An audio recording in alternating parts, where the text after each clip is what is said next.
Hello, everyone. Thank you once again, for tuning into the In One Ear Out podcast. I'm your host, John, and it's just me.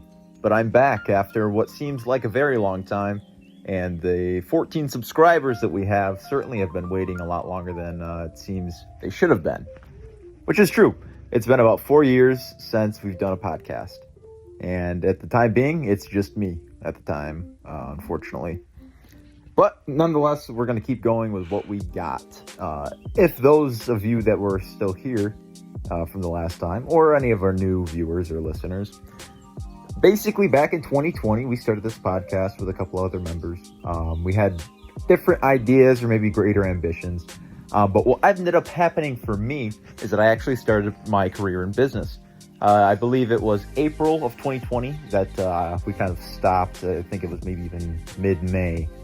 But it was the last day of May in 2020 that I started my ice cream business, and I started selling ice cream on the street corner in my downtown area. I've done a lot of other things in that time between our last podcast and today, October. Oh, goodness, I feel terrible. That's October 17th today. Unfortunately, some bad things have happened as well, but I'm at the point in my life now where I'd like to do this again, and, whether I have anybody with me, I think I'd like to give it a go anyway. Nonetheless, maybe a little bit of a history lesson for the past 4 years. We talk exclusively almost about COVID and COVID-related affairs at the time. I don't care about things like that anymore. That's not my prerogative. I don't want to talk about the things that are kind of the doom patrol of the world, We were just talking about death statistics a lot, and it kind of didn't seem like it was productive in any way. So we're not going to do that. I say we, it's pretty much just me at the time. But let's see what we can do. Anyway, so back in March of 2020, when the COVID pandemic started, I think it was right after the first week of March, if I can, or maybe the second week of March. Anyway, I tried to actually start my ice cream business then. I made a terrible mistake, great failures. I built this behemoth of a stand that was unwieldy, and the wheels broke, and it was a disaster for me that day. Generator didn't work, multifaceted disaster. But I learned a lot, and I kept going. But basically what happened is that after I, made this huge blow-up mistake, COVID started like a week after that, and I was like, wow, okay, so I'm not going to be able to quit my job. That means I'd rather do something I can actually still do. We're going to do the podcast. So I enjoyed that, but after, my friends and I kind of had some differences, which I still maintained a relationship with them, unfortunately not so much anymore, but at the time I did, and I decided that I would invest my time and my money into my own personal efforts, and that was just opening an ice cream stand in the corner, in downtown Binghamton. I have done quite a multitude of things in business for myself. For that year, from about the 31st of May, 2020 to mid-September or so, the ice cream business was open, and then I had to get a job because things kind of fell through with the plans. I had to move to Arizona. Unfortunately. But thankfully, after that, we had some good news. Actually, psych, just kidding. I got a job at a warehouse for the winter, and I my brother had, we'll speak more about my brother, I'm sure, at some point. And we could talk about the message at the podcast in a little bit here, to get a more direct model about the things that are going to be included in our, semi-daily, I don't know what to say. I think at least 2 days a week we'll do this podcast, but we'll speak about more about that in a second. Anyway, the next year, say March of 2021, I actually bought a business for my brother. It was a fish tank cleaning service. We mostly did saltwater aquariums, and our biggest customer was a hospital. They had 4 different tanks that we serviced, which we'd go in and clean. If they wanted fish, we would go and buy them and then charge them for buying them, and then delivering to them, because, it's it's not a very popular thing, so it's not like you can just go down the road and get a tropical fish. We were going an hour and a half away sometimes.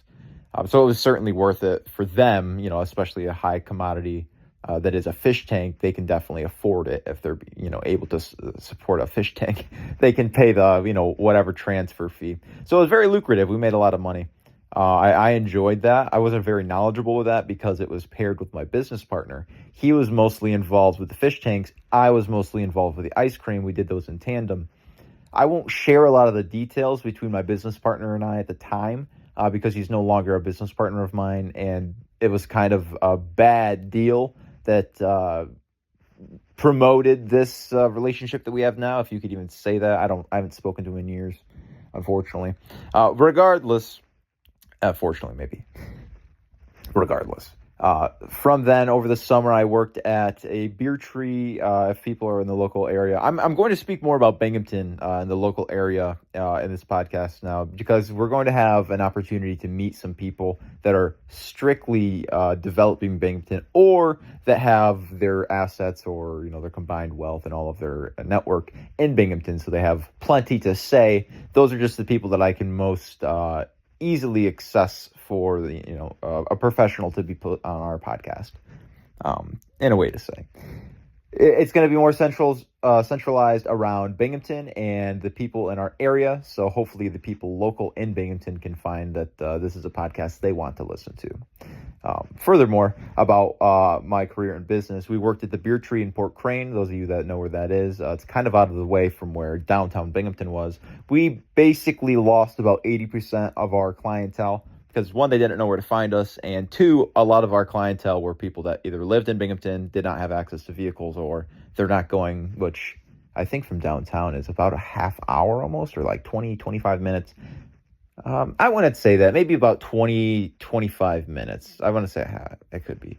Regardless, nobody's going that far, especially if it's just to get an ice cream, And we did charge more because we were told to basically give the owners $1 off of everything we sold. We're like, okay, we're just going to raise the price. It was pretty eccentric out there as well, so it was worth it, and it made sense. Like we didn't put ourselves out, but if you're going up there to buy a very expensive, I won't even say their beer is very expensive. I'd hate to discredit their business. But it's definitely not the traditional sales model of you're going to buy a beer that is cheap so you can afford a beer. You're going to go buy something that's, and again, this is coming from somebody who doesn't drink, a very nice and beautifully crafted, lots of expensive ingredients or whatever it is that make it more expensive, but worth it in the same regard. It's not just like, a can of Miller Lite. It's, a craft brew. And so it's with that in mind, you're going to go up there and spend money. So it's in the same regard, you can say, okay, I feel comfortable charging more. So it did work out. It's just understanding the market that you're in. And if I'm willing to charge more, then, I'm not going to affect the people that can't. The people that were in downtown Binghamton, I'll say, there was definitely times where there was kids that would come up and they would just give me like whatever money they had in their pocket. And for the same like 3 little girls that I saw, where the other 2, it seemed like they were too young to even communicate, like kindergarten or like preschool, basically walking them home from school. They passed my corner. They wanted to get an ice cream. I split one into 3 little cups for them. And basically they would just give me like, up to $4 sometimes. I'd sell my ice cream for $4 at that back in 2020. But I never ran into that same clientele anymore of people can't afford my ice cream. There's got to be something I can do to help them out. No, these people were certainly prepared to spend a lot of money, at this excursion, whether they came weekly, monthly, or multiple times in a week. They knew that coming to this place, they were going to have to spend more money for a reasonably priced product, but also something more exclusive than they can possibly get somewhere else, right? At least locally. So that was kind of the idea of why we did a more expensive ice cream in Beer Tree at Port Crane versus what we do in downtown. Even now, this year in 2024, we sold our ice cream for basically, technically, it's $4.99, but it's but it's $5. So we sold our ice creams for $5. And that made it so, if you knew me from 4 years ago and you're getting a $4 ice cream with 3 toppings and each one's 50 cents, but if you get 2, the third one's free. So it's a $5 ice cream with 3 toppings. I still would give you a $5 sundae with 3 toppings, So, for example, the white chocolate strawberry cheesecake. So it's the white chocolate ice cream and strawberry ice cream. We used to make them separately. Now they're just the same. So it's the white chocolate strawberry cheesecake flavor, and you get whipped cream. You get a vanilla Oreo, and then you get like whatever sprinkles or something like that on top, which is just like crushed Oreo or a crushed graham cracker. That's kind of like the flakes on top, or like the sprinkles. And that's $5. So for what we used to do, so for example, like the cotton candy, people would always want to do the Fruity Pebbles. So it's like, okay, we should eventually say, if I'm talking from somebody who's selling in 2020, we should eventually move into a sundae that's tailored with those ingredients. If people are always combining them, it must be a good combination. It must be popular. It was. So if we're going to do the cotton candy with the Fruity Pebbles, and I was also going to do whipped cream, and I was also going to do Sour Patch Kids, and I was also going to do the strawberry syrup, I was fine doing 4 toppings on that because I knew it was, 1, going to be popular, and 2, have all the things that people ask for every time. And if it's just like this, oh my gosh, and it's this too, oh, and it's this as well, and, you know, when I'm loading these, you know, and it was popular with the kids, when these young kids would get it, or like any, you know, age kids, I suppose, would get this ice cream, they start adding more sugar to it and more, and it just, like, everything looks fantastic. You start picturing that in your mind, just being like, oh my gosh, it's an overload. The sensation of watching it made, eating it finally at the end of like this, like 2.5 minute process of making the ice cream for you. That is the sell. That's the, oh my gosh, before you even eat it, you're like, that's so good. You taste it and it's amazing. It's incredible ice cream. So it worked out well. We switched to a Sunday model, and I started including, you know, basically the 3 toppings or some for more. That's why some were less, because, you know, we made up for it in the ones that we gave away for more. So basically the Sunday model was we just combined all the things that we had so far, that we knew that people were already combining. And that worked out really well. And that's what we kind of ran with now. And obviously people want to change things out, but for the most part, I make a flavor with a Sunday in mind almost 100% of the time. It's a kind of a sidetrack, but I'm sure I'm going to be doing that a lot. But regardless, we're trying to fill an hour and a half worth of information. So if I just keep going, I don't have to talk over anybody like I used to constantly. I will say that much before we get back into our history lesson here of my time in business. But I definitely spoke over the people that my friends a lot. And I regret that. But I was a 20-year-old kid who, if you're 20 years old or younger and you think you're really gung-ho about something, just be considerate in every regard, or in as many regards as you possibly can. It's just the most fair thing to do. And always strive to be as fair as you can. I'm not here to tell you how to be, but hopefully after my lesson here, you can understand as a 24, almost 25-year-old guy, maybe I have a lot of experience in things that, people my age don't. I'm just trying to help, share my experience, and if you want to hear, listen. Anyway, back into what I was saying before. Come the end of 2021, it was basically a disaster. My business partner with the fish tanks had swiped it out from underneath my feet, basically. Went into business with somebody else. He did have majority stake in the LLC, so I understand he did have the power to do that. But just as well, he went into business with somebody else, dissolved the business we bought for my brother. My brother is kind of not the greatest guy. We'll get into that at a different time if I'm really so upset to talk about him. But he was throwing his business away, so we bought it with more customers that he said, it's a whole mess. But, to try to stay away from the things that we had in a more private regard with my brother, he was giving up on it because he's just not the greatest person, and he was letting his personal feelings get in the way of how he conducted business with people he didn't like or began to not like. So it's just not a good way to handle things. He's just not very polite in certain regards. He's a very selfish person. Again, we'll get into this at a different time. And if he hears this, it doesn't matter at all, because I haven't seen him in a while and he tried to sue me over this matter. So we'll get into this again another time. My business partner at the time went into business with somebody else. And so, my understanding of, and I had left a very vital detail out. I was engaged, not really. I was with this girl who we said we were engaged, but we had no intention of actually marrying. And I still have no intention of marrying anybody.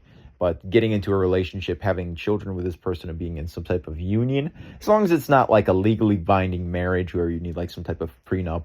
As a business owner, I don't want to jeopardize the assets that I have simply because I'm married to somebody. And I want to feel like I'm free to build my wealth and accumulate whatever I can without feeling like once I, don't want to be with somebody in my personal life, that's going to affect all my business relations. That's something I worry about. And I'm an atheist, and we'll talk more about that in the future too. I don't believe in any of the gods that people have, what I believe, what I can say I believe people have created or assume to exist already. Say I'm an atheist and it's like, oh my God, I don't believe in God. Which one? We can assume most of the time if it's like, I wouldn't even say based on assumption. I'd have to generalize and characterize somebody too much to create a straw man of what I could say is somebody that could be symbolically Christian every single time. But that's not the point.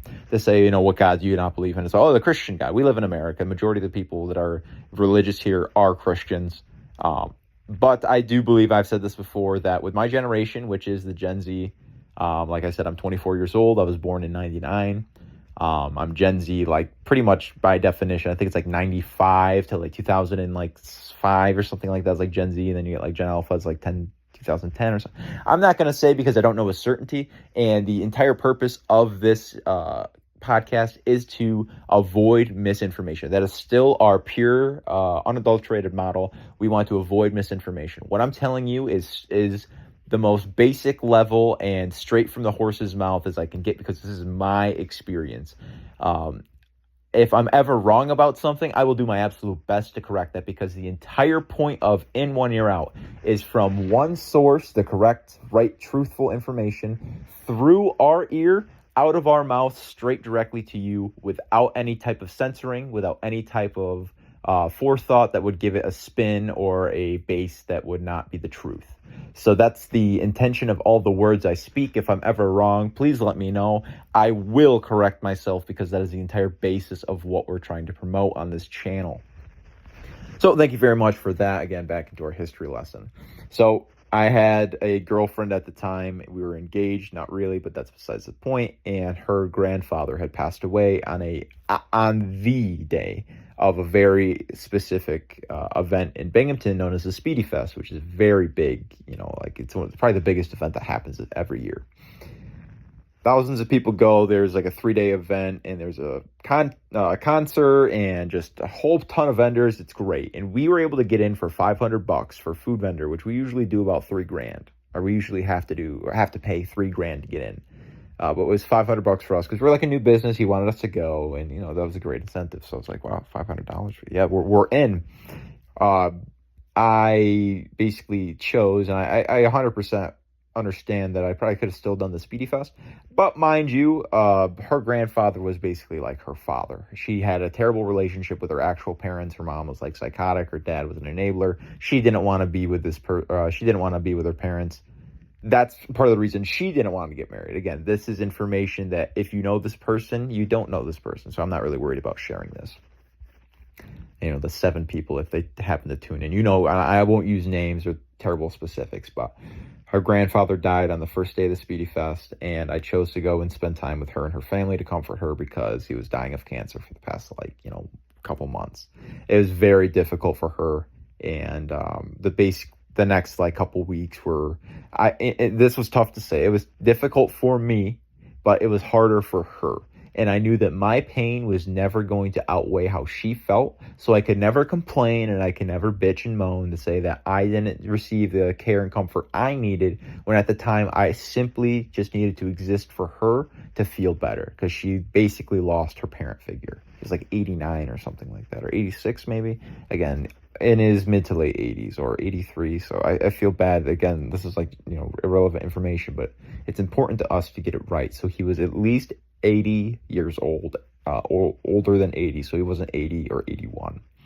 I had met him one time. He had spoken to me about his age, but I feel, kind of reluctant to remember that. But that's besides the point again. So after that, I expected to just seamlessly transition into working into the fish tank business. And I was told basically, hey, that's not the direction we've chosen to go.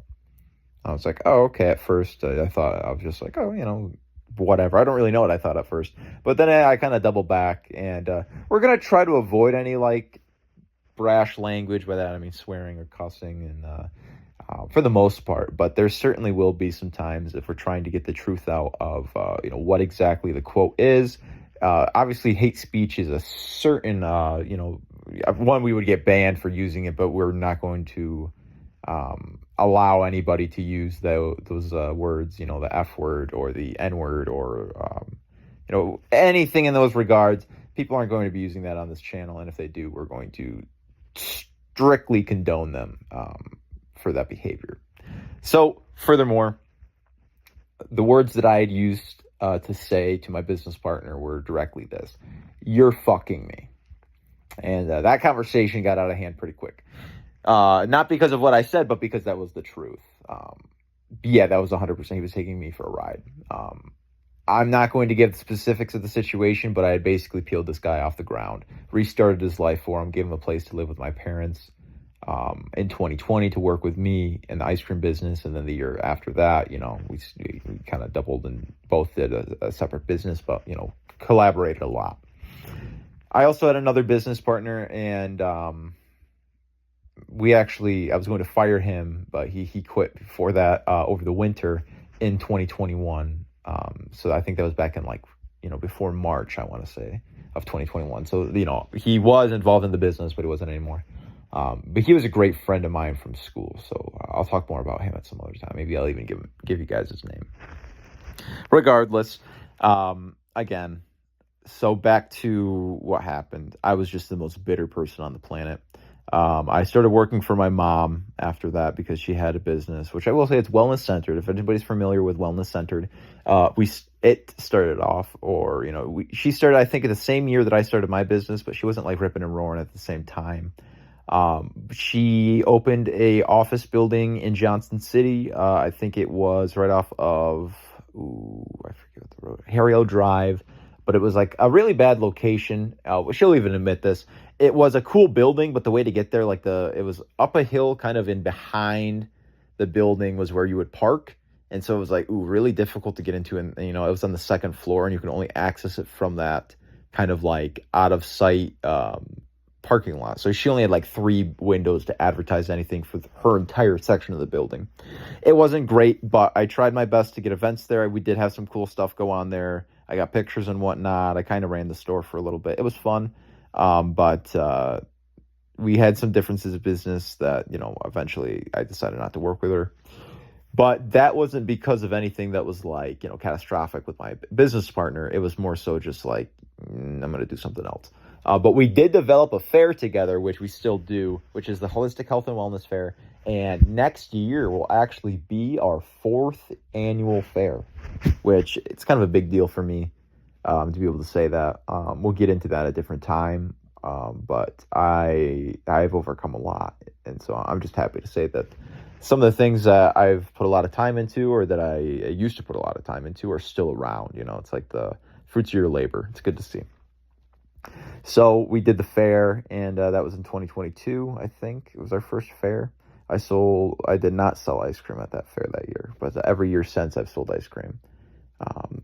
So back in 2022 now, I started a business with my friend. We started making guitars. We did electric guitars. That was a lot of fun. That was probably some of my best experiences in business, because I already had learned a lot of what you should do in business to, 1, promote yourself, 2, make relationships, and 3, get good pricing. So I was prepared to basically jump right into this and start going. And we were able to do this over the winter and into the other months that were, I think in 2022, I didn't do the ice cream. I think it was the first year I didn't do the ice cream because we weren't able to get back in downtown. I worked at a grocery store over the winter in 2022. Hated that. Actually, I ended up getting fired, but, I'm not going to tell that story because that was stupid. But anyway, so the guitars were a blast. I had a great time with that. I got to meet some real professionals, because it's a lot of woodworking. So we spoke to people that were older, in their 60s or 50s, that were more refined individuals who were not just some, what's a way to say, Sallies. Weren't some people to be jostled with. They're serious, and they were informed about what they were doing. They've done it for a while. They were, masters of their craft in a certain regard. This one guy's name was Paul. He worked at, I think it's Burnap or Belcom. I hate, it's been a while since I went there, but he was basically their premier carpenter. If they needed anything done or fixed, or, he was their maintenance guy. He basically did it all. So we would go and speak to this guy, and he would just give us advice about, what we could do to make our guitars better, how to treat the wood, where to find better wood. And it was like, oh man, going to this guy and being like, this is where you have to go. This is where I get my stuff. Like, this is where you get the good stuff. Me driving like 2 hours away, talking to this guy, striking a deal with him, being like, yeah, we're gonna, probably be good customers of you guys and whatnot. I had a lot of fun. I was doing a lot of the groundwork come a certain point in the business because my other friend, I'll be honest, he was very depressed and also kind of unmotivated, but that's besides the point. I'm unfortunately in a similar situation of feeling depressed and unmotivated, but, I still did what I have to do in a certain regard. Yeah, I fail a lot to not do what I need to do on a more daily basis. I'll tell you what I did yesterday, and that'll make me feel good. But right now, actually, I have my guitar that the last one that we worked on for a customer, for a business associate that I knew that we both worked with, that I actually got the job there for. It's in my room now, and it's kind of a monument to the failure that was that business. But we did make 2 guitars, and one of the guitars we actually premiered at a trivia show in front of like 450 people, probably more than that, honestly, probably more than 500 people. But the issue with that is the guy didn't play it. He didn't know how to play guitar, so he just pretended to play it, and that was like a punch in the nut sack. That was like one of those. Don't ask me how I know this. I've been chronically online for way too long, but one of those chairs where like your ball sack hangs out from underneath, and like a femdom, like a slave thing. They get like that leather slap, and they like smack their ball sack with it. Yeah, it's basically what that felt like, but in front of like 450 people, because their assumption was that guitar doesn't work. And it was like, oh my God. And I don't drink, like I said, I don't drink. And the issue was I had drank that night. So I had some White Claws in me, I won't lie. I could talk about this. I'm of age, so that's fine. I was pissed. I was livid. I was like, ooh, because we thought we were going to get a lot of business from that. We thought people were going to be like, whoa, come make me a guitar. We got no business from that. 0 people. None. How embarrassing. How embarrassing for him, one. And I'm not going to tell you who it was. If you know, you know. But, that's basically how I felt about the situation. I'm not going to share name specifics or anything like that. I won't even repeat what I've said already. If you know, you know. But we had this at a trivia show, and it was in front of probably about 450 to 500 people, and he didn't play it. And when I went up and asked him, he said, "Oh, I don't know. I told you I didn't know how to play it." And I was like, "Oh my God!" Like, because in the end, like, what can you say? Thanks for inviting me to showcase my handmade guitar in front of your gigantic crowd of people, but also thanks for kind of making me and yourself look like an ass by not playing it. Whatever. It was a couple years ago at this point. I can't be mad. He had me do ice cream at his trivia show before as well, and that also didn't really go great. But that's not like a testament to like him being a bad person. He's a great guy. But that's just maybe, I don't know. Like, unfortunately, he's 2 for 2 on that. I'm not going to give him any more specifics because I don't want people to be upset about this guy. He's a great guy, and I'm good friends with him, but it's just unfortunate, and this is the reality of the situation. So I'm here to tell the truth, but just not give the specifics so that people can target him. So that's kind of another philosophy on this channel, is that even though things might not reflect in the best way, I think it's still a good idea to share the information, at least in regard to where it's not going to hurt anybody. So we're not going to share specifics because I don't want his business or his personality or reputation to be tarnished because of the specific experiences that I've had so far, out of respect to him. So these are the things that have happened. So that was what happened with our guitars. And so we got a new customer, and we started working on another guitar. This is last year now. Yeah, he was kind of dragging his feet, my business partner, for a while because he was depressed and unmotivated. I did my best. I'd come down, buy him coffee every day. We'd go out into his grandfather's barn on his property, and basically that was our workshop. And I did a lot of work sourcing the wood, crafting the guitar, stenciling it. Yeah, I can't say I basically did everything to this guitar. I did do everything. This is the first time that I had done absolutely everything. Like, I found where to get the wood, then went and bought the wood, then adhered the pieces of wood together, then started stenciling it, and then when we got to the part that was cutting it out, I still wanted to do that, but it was as soon as my business partner put his hands on it that he cut it so terribly that he ruined it. And I told him a certain way to do it. There's a term in carpentry which is known as, in measuring, I suppose, not just strictly carpentering, but it's heavy or light. If you want something cut heavy or if you want it cut light, there's a difference. If I said 16 and a half inches heavy, that means give me a little bit more than 16 and a half. If I said 16 and a half light, that means a little bit less than 16 and a half. Not like 16 and a half or like 16 and 5/8 or 16 and 3/8. Or, yeah, for this specific example. It's just a little bit more or a little bit less. So if I said cut this heavy and I had a stenciled line, that means you're not going to cut it on the line. You're going to cut it a little bit more to the line so you have a margin of error, right? That makes sense. And we had talked about this a couple times. So basically I come down and I had done all the work on the guitar, and as soon as he touched it, he basically destroyed it. He didn't cut it heavy. He probably cut it light, as a matter of fact, cut into it.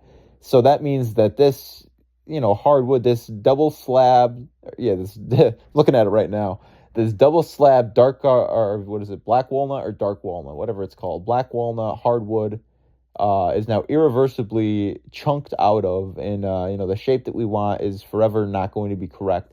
And it's one thing if it's like, okay, you like cut one side. No, he cut all the way around it, basically. So the horns as well, if you're familiar with what a guitar looks like. The horns are going to be super skinny, and they're going to look not correct at all. And so when we had a quote for this guitar already out, and the quote was close to about $2,000, and you've made a catastrophic mistake on a guitar to where it's not going to turn out the way it needs to, you basically have to start over. Meaning all the work and all the stress and whatever else that I did and he had hoped to tag along for, but absolutely did not do, all that work was immediately down the drain because he did not cut it the way he was supposed to. And that really got underneath my skin. And so as a result of that, he kicked me out of the garage, or I say garage, but that's a different story. He kicked me out of the barn. He put some of my stuff, mind you, not all of my stuff, some of my stuff in a box in front of his house, locked all the doors, and put a big note that basically says, you can't come here. I don't want to do this with you anymore. Take your stuff and leave. That was like, great. So I will say what I wrote on that. I said, I take back everything I ever done for you. You failed to be a good friend. I put everything you said you ever wanted in your lap. You're a liar. And I put it underneath his windshield and left. Mind you, there were some things I had worked on that had taken me hours and hours to craft. The tuning knobs and the volume knobs for a guitar, I had crafted with my damn hands and a Dremel for hours out of antler. And I had made the tuning pegs as well at the end of the neck. So I had spent about 12 hours collectively on these 9 pieces, these 9 accessories made out of antler, and they looked great. I soaked them in whatever resin or something we had, or this epoxy, I think it was. I soaked them in this epoxy to seal them because the antler was porous. Actually, the antler was heating up. It was getting really hot the more I was using the Dremel because it conducts heat so much, because it's like it's not living tissue anymore. But basically, that's how antler starts. It is technically like a living, I don't want to say like filament or like texture. It's not bone. But it does have blood flow in some parts, I think, if I'm not mistaken, until they get to a certain point to where they harden and then fall off. That's just as much as, if I am completely wrong about that, please let me know. But what I'm saying is that it took a lot, and it was a process to make these antler tuning knobs and tuning keys. I never got those back. I spent over 12 hours collectively making those. I never got those back, among some other things as well. So, this is now my second business partner that's basically screwing me over. And that was too bad. So that kind of ended the relationship, not just with him, but with that entire friend group, which was like my main core friend group I had at the time. I stopped hanging out with those people, and that's kind of where I'm at now. And for the last, over the winter and now into this year, we'll talk about something more in depth. But last year, at the end of everything, October into November, my sister got married. But 2 days before that, my one business partner who I used to live with, who quit, he resigned before I fired him, if you remember. He was the one I lived with my other business partner who I did the fish tank business with. November of last year, he had shot himself.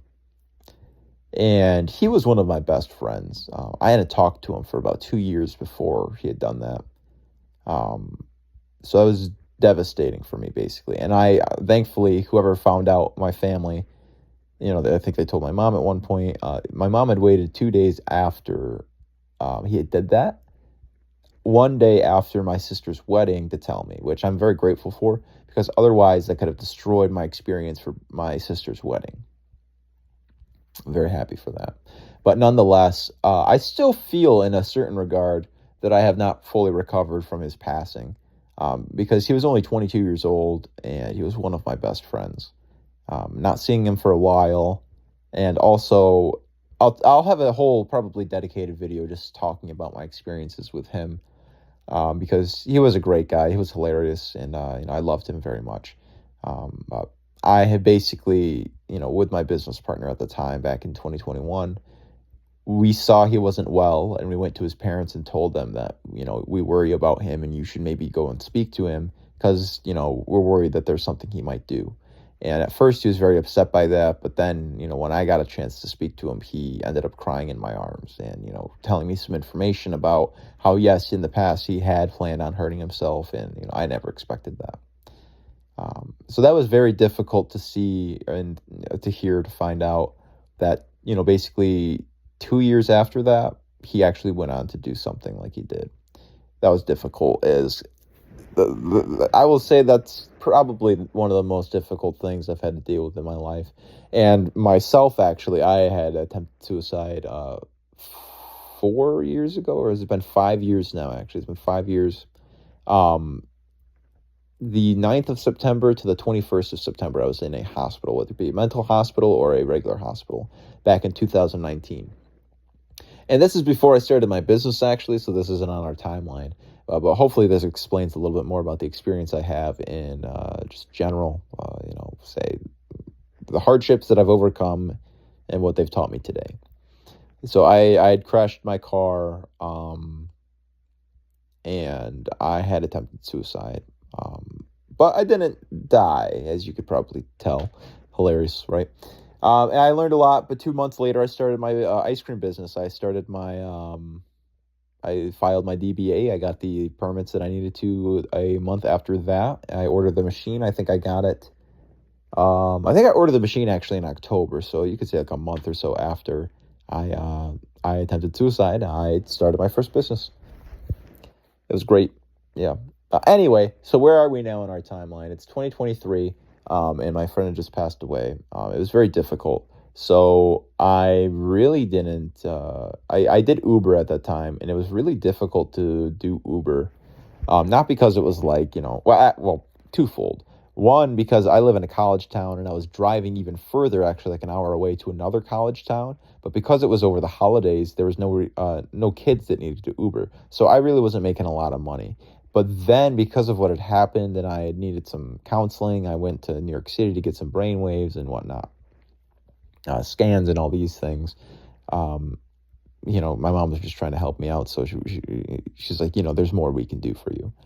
Anyway, so I really wasn't working a lot. I wasn't really making a lot of money.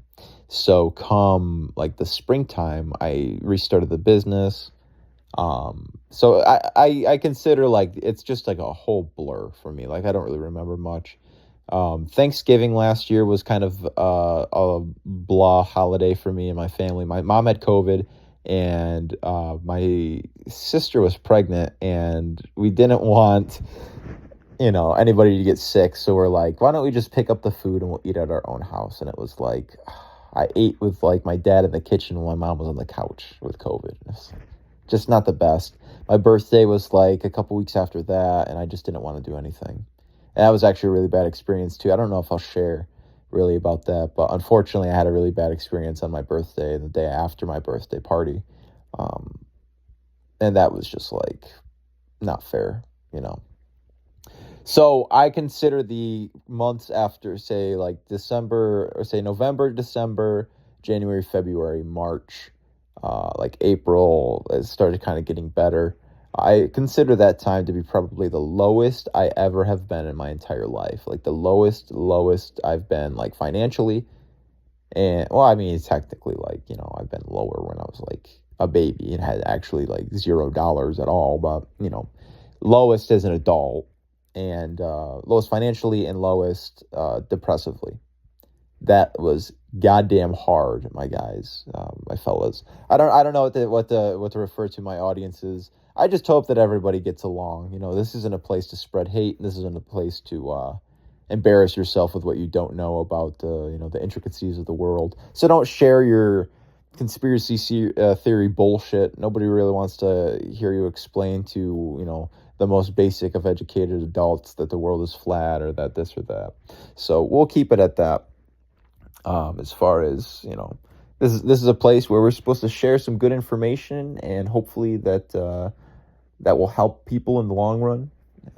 The idea, like I said, is basically just to find information and regurgitate it in a way without base or without bias.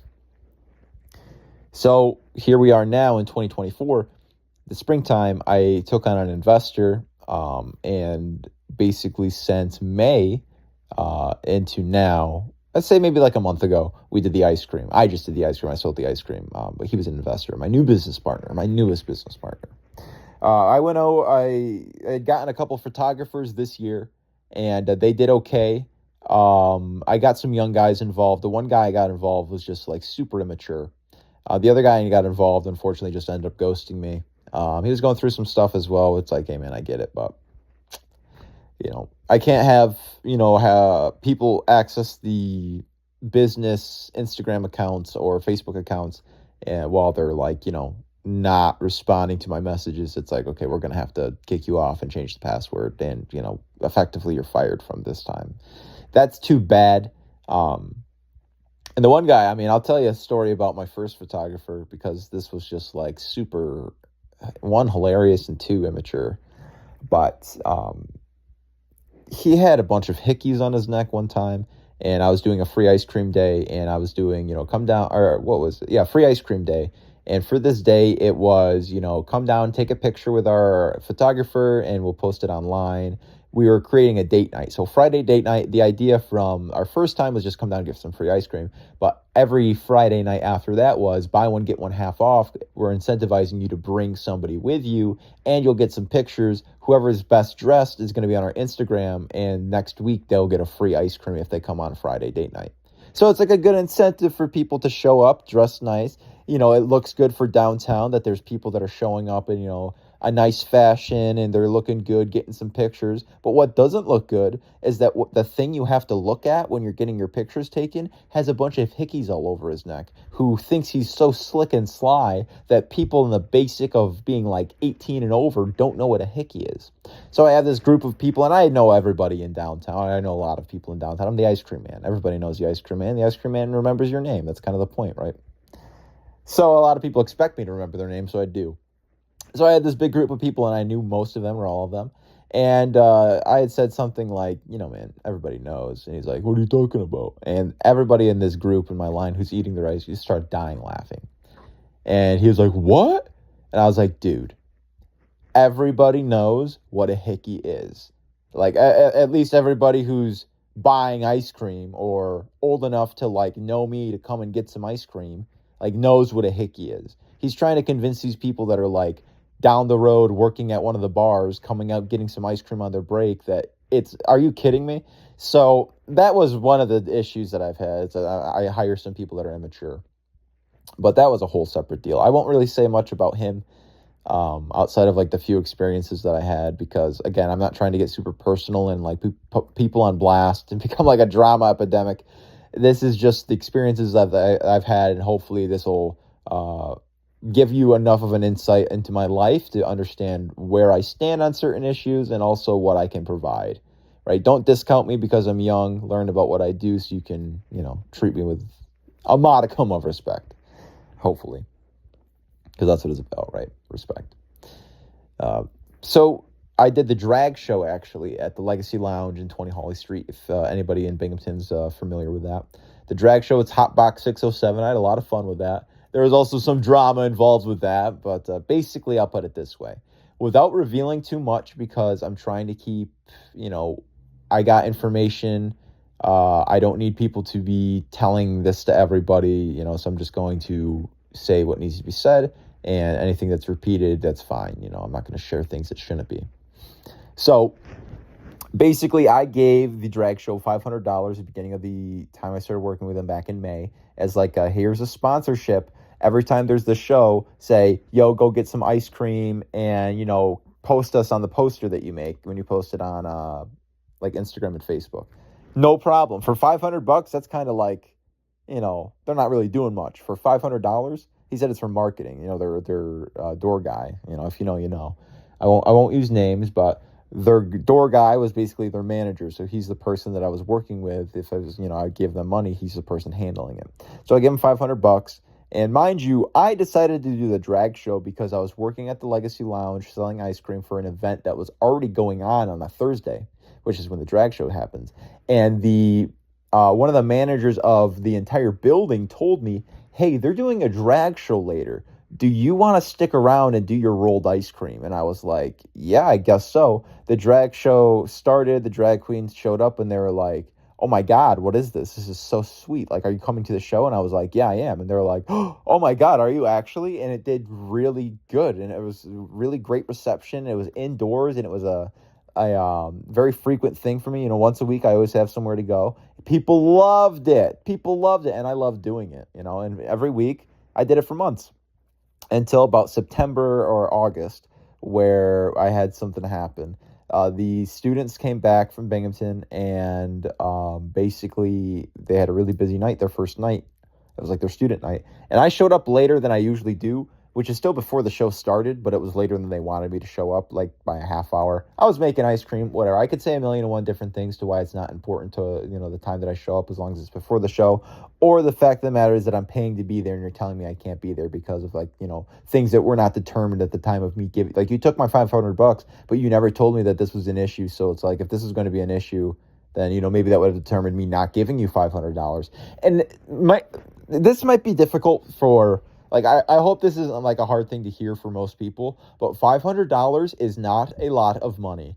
If you're somebody who's like younger, who's watching this or listening to this, and you're like 15, 16, 17, you might think that's $500,000. Yeah, sure, maybe that's a lot of money. You can do a lot with $500. My car payment is about $500, and I got to pay that every month.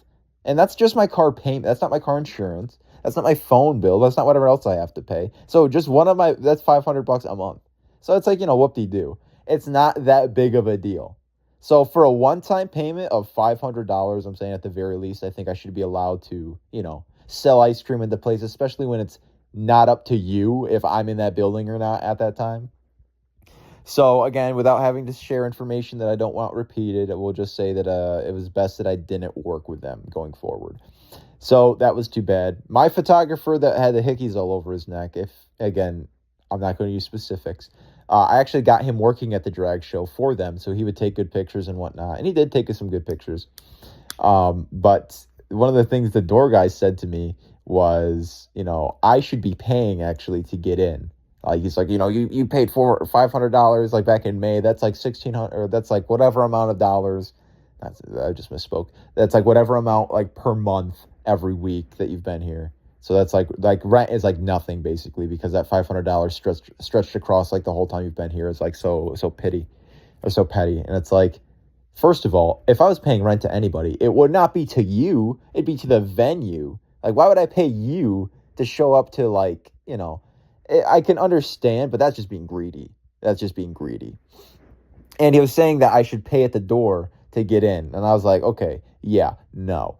I am not paying to go work somewhere. That's not happening. It's not like, oh yeah, you want to come be a bar back for us tonight? Yeah, sure. Okay, you got $10? What do you mean? Yeah, you got $10 for the door?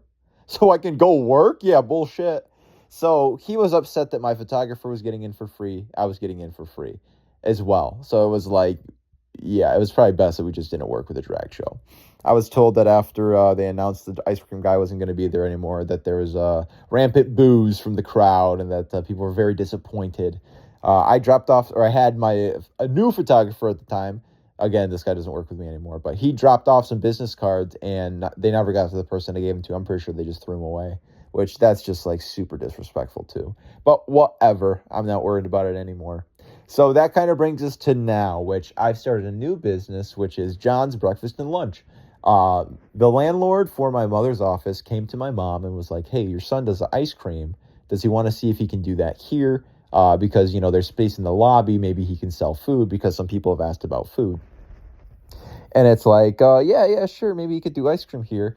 There's other things you can do. So a couple of the ladies from her office that actually asked me if I want to go to the office and create like a menu for them. They'll actually buy lunch from me. And so there's other people in that office building that come down. There's like a law office. There's like a school building, or like an alternative school building or something like that.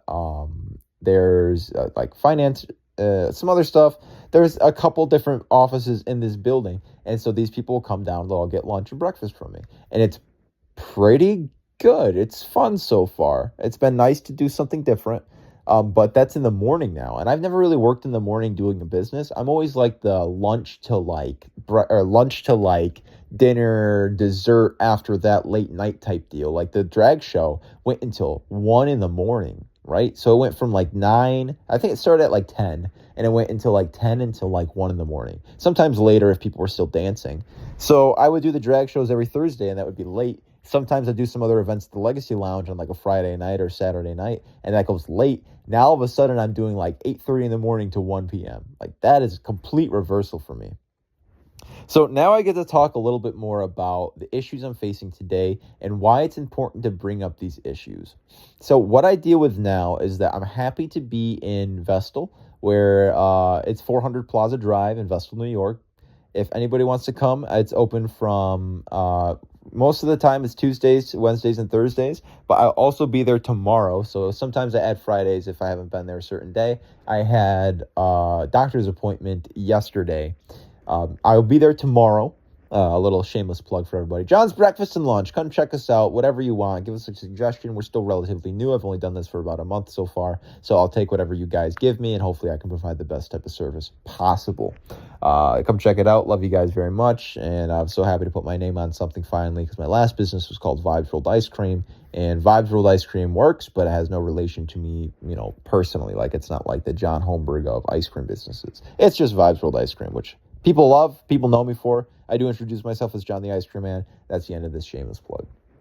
Anyway, so we can kind of talk about the meat and potatoes of the issues that are affecting the majority of what we are referred to as in Binghamton as Binghamtonians, or the citizens of Binghamton.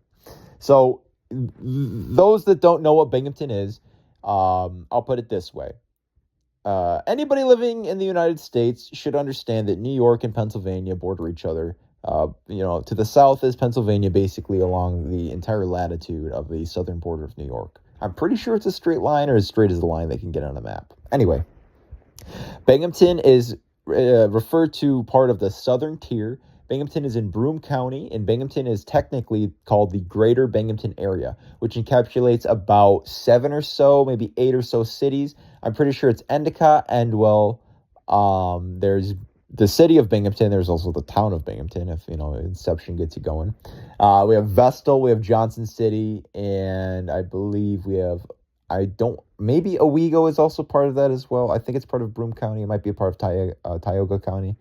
But regardless, if you go to Binghamton University, Binghamton is a lot bigger than just, the Vestal, New York, that the actual university is stationed in. There's the Greater Binghamton area. I live about 3.5 hours from New York City, and we are the last town before Pennsylvania. So this is Binghamton, New York, in the southern tier, borders Pennsylvania. That also means I spent a lot of time in Pennsylvania. That's actually where I did the guitar business, was in Pennsylvania, I'll tell you. It was New Milford, Pennsylvania. There's not much going on there. So if anybody wants to go down there and look for me, because I said it on the podcast, maybe you could go spend some money down there. They definitely could use it. Good people, too. At least most of them, some of them. Anywho. One of the things I can talk about now is my sock videos that I do on TikTok. I do Socks with John. My name is John Holmberg, if I forgot to say that at the beginning. I do Socks with John. I'm also the owner of John's Breakfast and Lunch, Vibes Rolled Ice Cream, and I put on the Holistic Health and Wellness Fair, which is going into our 4th annual fair next year. I do a lot. I basically am an entrepreneur through and through, heart to heart. That doesn't make sense. I do a lot of other things as well. I've been writing a book for a while, which is almost done, which it's just going to be, I do have a pseudonym It's going to be very creative. It's just John. It's the book is called Limbo by John. Here's me saying it's by me. So I guess the idea for a pseudonym isn't, that prevalent now that I've revealed who's really behind it. But, whatever. I've been writing a book for a very long time. It's gone through a couple of revisions for sure because it's been the past 9 years of my life. I'm 24. When I was 17, my writing was not as good as it is now. But it's gotten to a point where it's consistent enough the past 3 or 4 years to where I think it's almost done. I've been very proud of this book. It could bring a tear to my eye reading certain parts of it. And that's pretty much all I'm going to say about it because I think reading it is more important than being told about it. So please read my book when it comes out. The sock videos, though, are kind of like my bigger thing. The idea is that for every pair of socks that I sell, I will donate a pair of socks. For the past 8 years, longer than that, since I was in 10th grade, I can remember, I started wearing long socks. Basically, socks that'll come up to about halfway to your calf, right before your calf muscle, or I would say more than ankle socks. I don't really like the idea of ankle socks. I like them when they're longer. So for the past decade, basically, I have worn socks, if I ever do wear socks. Long socks come up about halfway to my leg or sometimes to my knee. And they've been stylized, they've been funky, they've been fun. So I have ones that are like stripes. I have ones that are like astronauts in outer space. I have crocodiles. I have one that's like a shark eating my leg. I have, I could go on and on and on. I have watermelons. I have bananas. I have bananas that are different colors. I have dinosaurs that are driving cars. I have South Park socks. I have Bob Ross socks. I have Yeti socks. I have math socks. I have socks that have a Bloody Mary on them. I have 5 or 4 different types of pizza socks. I have socks that have s'mores on them. I have another pair of Bob Ross socks. When pigs fly socks. I have probably about 400 different pairs of funky socks. And I absolutely love them to death. I love my socks so much. It's one of my favorite things about myself is that it's a quirky little thing, is that the socks are a part of my life like this. But the idea is that for every pair that we sell, we donate a pair to charity. The charity that I plan on donating them to in our area, I think it was on Court Street, or it was by Court Street. It was the Salvation Army. I'm in the Rotary Club. I'm a humanitarian. And I actually got to speak with this guy. His name is Captain Joe. I can find his business card in my room somewhere to tell you his last name. But basically, he is a captain. He oversees donations and whatnot for the Salvation Army in the Binghamton area. So I was having the idea. I've also gone and, like Salvation Army, you ring the bell in front of Walmart, to get some money for these kids and whatnot for Christmas season. I've done stuff like that in the past. So that's the actual Salvation Army, if people are familiar with it. Those are, if you've ever been to Walmart, ringing the bells out there, that's me. I've done that before. That's part of the stuff that they do. And with the Rotary Club as humanitarians, we volunteer our time and stuff like that.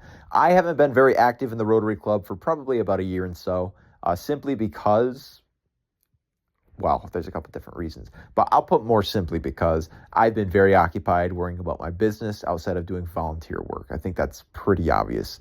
But I would, absolutely still love to consider myself a Rotarian, and I've done a lot of work outside of the meetings and outside of what the Rotary Club kind of plans for their events. I've done a lot of recruiting, a lot of advocating, and I've done some other projects as well. We can get into some other time.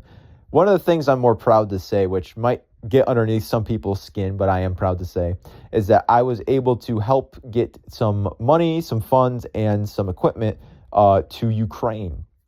Because we have a lot of Rotary clubs in Ukraine. The Rotary is an international organization with over 2 million members worldwide. I think there's over 1 million clubs worldwide. I think in the United States alone, there's over 40,000 clubs. We're in almost 200 countries.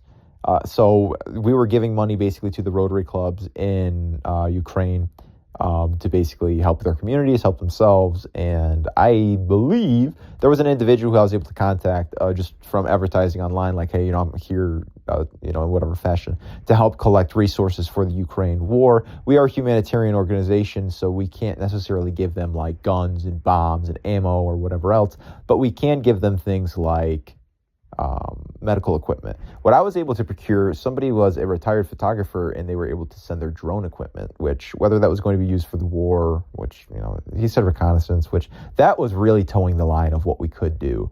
But that was more on a personal basis of, I'm in the Rotary, I found this guy, and he's going to send it to the contact that I know in Ukraine. And this, I'm not going to boast or brag about, I know this person. That's what's important to me. If you align yourself with U.S. interests for the majority of the time, you have to say you do, because you live here and pay taxes, so you don't really have a choice. The idea that if we're sending our money to Europe to reinforce our allies could be at risk as a result of Ukraine losing the war to Russia. So we should be, I think the logic is pretty simple. Whether they're misappropriating the funds by using it for corrupt purposes or not, that's why we're not really giving them money. We're kind of giving them, arms or whatever. But as far as humanitarian aspect is concerned, the Rotary Club exists to help where help is needed. So if a country is being invaded by a hostile power, foreign power, one of its neighbors, simply because, the premise for the Ukraine war, we'll talk about some other time. But obviously the false premise that the Russia needs to eradicate the Nazis that are in Kiev, that is just incredibly false. So regardless, one of the biggest things that the Rotary does is actually it's end polio now. The largest, I think it's the largest, again, if I'm wrong about this, I might be wrong about this, but I'd like to say the largest force, or the people that have put the most effort towards eradicating polio, has been the Rotary Club. I think the majority of the time they will go into parts of Africa and they will administer the oral vaccine for polio. And yes, people still are not vaccinated for polio, and yes, you should vaccinate your children. Myself, I have lots of vaccines. Yeah, I will say this has unfortunately become a political thing, but I had gone to the United Kingdom, so on a trip I had to get a lot more vaccines than you usually do, so I have a lot more vaccines than most people do. Also, I have 3 COVID shots. I still got COVID after the fact. My symptoms were lessened from that, but I do believe that if I didn't get the shots, I probably had to have a more severe reaction to COVID. That's okay, less okay. We'll get into that as well, because, we will have to rehash a little bit about the, were we truthful with the information that we shared to you back in 2020 as it relates to today? Were the sources that we were using back there defunct? Was there anything that they are not defunct, debunked rather, not defunct, debunked? If they were debunked, or if anything we said is not completely, say, collinear with the truth. If there was something we said that was later disproved, I will go back and rehash that out to make sure that we were only supplying you with the most truthful information we possibly can. Again, I say we, but it's just, solamente yo. It's just me. It's just John. And yes, I do speak some Spanish. I'm working on that a little bit more to become more of a universal, understandable person. Anyway, so back to the socks. I really do have a great idea for the socks. I've been making videos on TikTok, a little bit more of a shameless plug. I can talk finally more about how yesterday went for me. We've kind of caught ourselves up to where we are today, a little bit about my feelings, some of the things that I've done in the past, and basically what shapes myself to be myself now. I will say we don't have intentions of bringing on people that are politicized or really politicizing anything in our own way. I have less plans to talk about politics that are, pertaining to the general population, meaning like national politics or geopolitics. I'm more interested about localized things happening in Binghamton, or how people in Binghamton are affected by maybe geopolitics or national politics. So say with this election, I highly doubt many things are going to change in New York, considering, mind you, this is not an advocacy for one. Well, I will have to share my political stance on some things at some point. But that's neither here nor there at this time. We're not advocating for any political side at this time. And nor will we most likely ever, because that forms bias, and this is not a platform to dispute political bias. Furthermore, to speak about who most likely is going to win the election, I would say I do have a preference, but that's more so based on the grievances I can say I have for a candidate versus my endorsement I'd rather prefer over a candidate. Basically saying I hate one more than I like the other. And without having to actually say, I think people understand where I stand. But as for New York, I could pretty much guarantee they're going to vote for the blue candidate or the Democrat, Kamala Harris.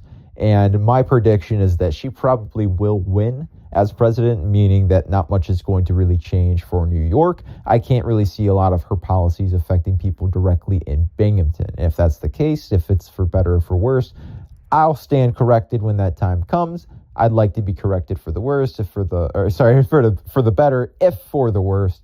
That's just what, that's how the cookie crumbles, I suppose. If Donald Trump becomes the president, and, I don't really know, I will say, I do hope that doesn't happen. Do we hope Kamala Harris becomes president in 1 year out? Not really. Do we hope that Donald Trump is not the president?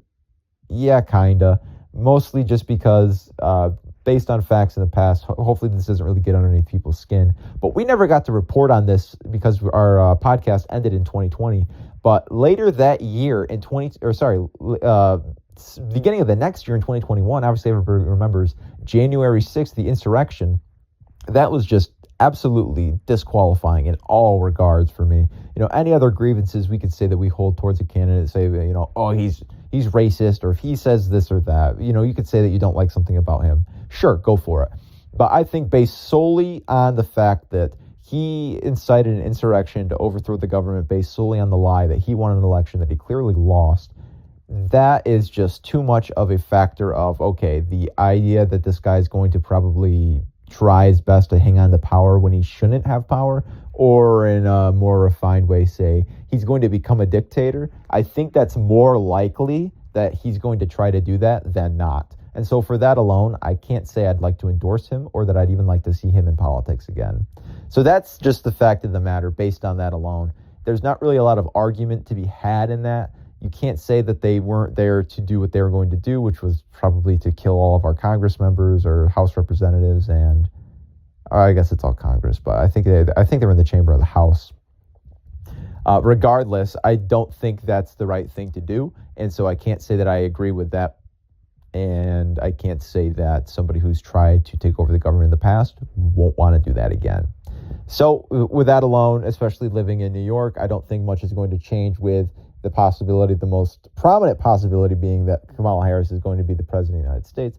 That'll just kind of be cool to see a woman president, but it's not going to be like, yeah, we should vote for her because she's a woman. I'm not actually voting this election cycle because I don't feel like my candidate or a candidate is representing my views enough to vote for them. And that's kind of how I see, especially living in New York. My vote doesn't matter if I'm not voting blue. So if I'm going to vote for anybody who's not the blue candidate, then it doesn't matter. So, my vote just doesn't matter. Thank you, Electoral College. All right, on to something different now. If you live in Binghamton, or even if you live in upstate New York, you are very well aware of the homeless problem that your city might have.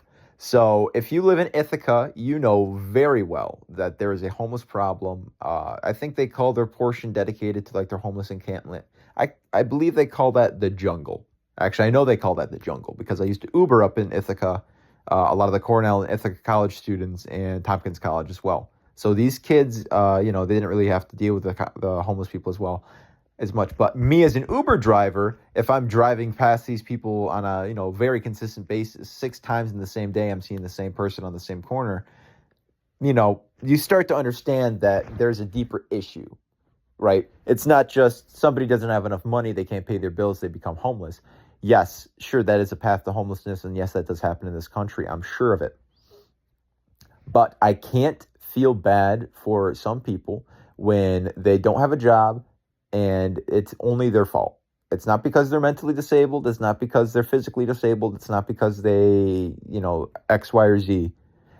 If they have a drug problem, okay, I could feel bad for somebody that has a drug problem, especially if they're trying to quit. That's, But the problem is when I see somebody on a corner who has headphones in, who's dancing along to a song in their pocket, who has nice clothes on, nice shoes on, a nice coat on, and they hold up a sign that says, homeless, need money, God bless.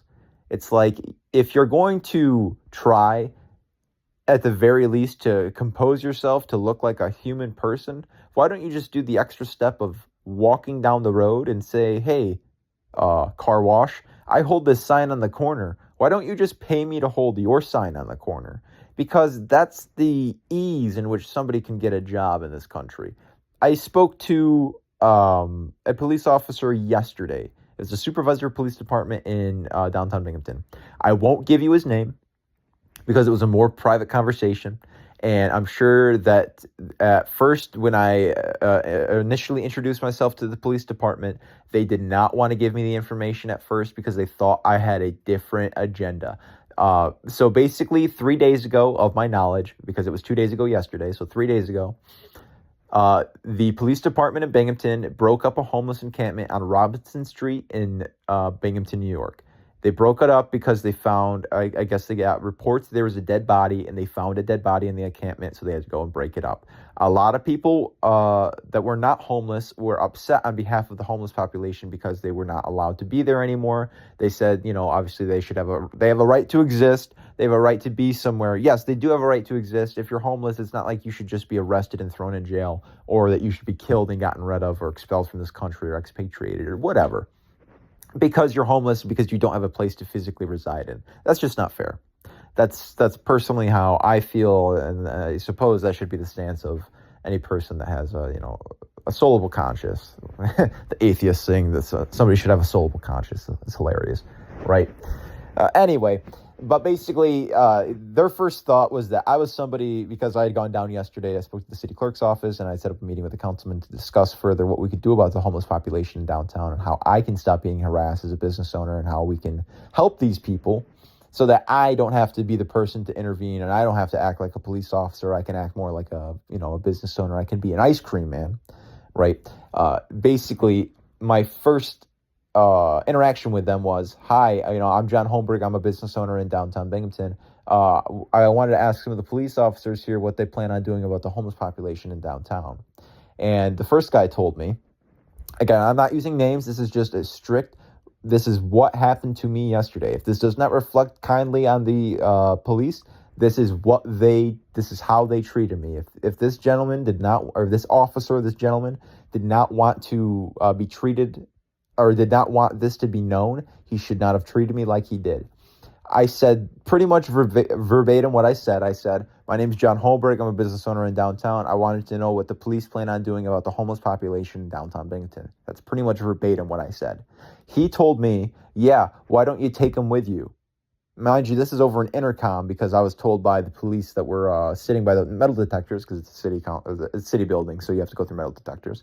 So I first asked, I left out a small part of the story. After I got my appointment with the councilman, I walked out of the city clerk's office, and I spoke to the two police officers by the metal detectors, and I said, what do you guys think of the homeless population in Binghamton? What can you tell me? They said basically they don't have the liberty to say, they're not privileged to say, because they're state workers. They can't comment on things like that. I thought that was bullshit. But, maybe that was, maybe that wasn't. Regardless, they didn't feel like they needed to tell me how they felt. They don't have to. Maybe they do. Maybe they don't. Whatever. Who cares? But they instructed me to go over to the wall where the rest of the police barracks was, this police station in the city building was.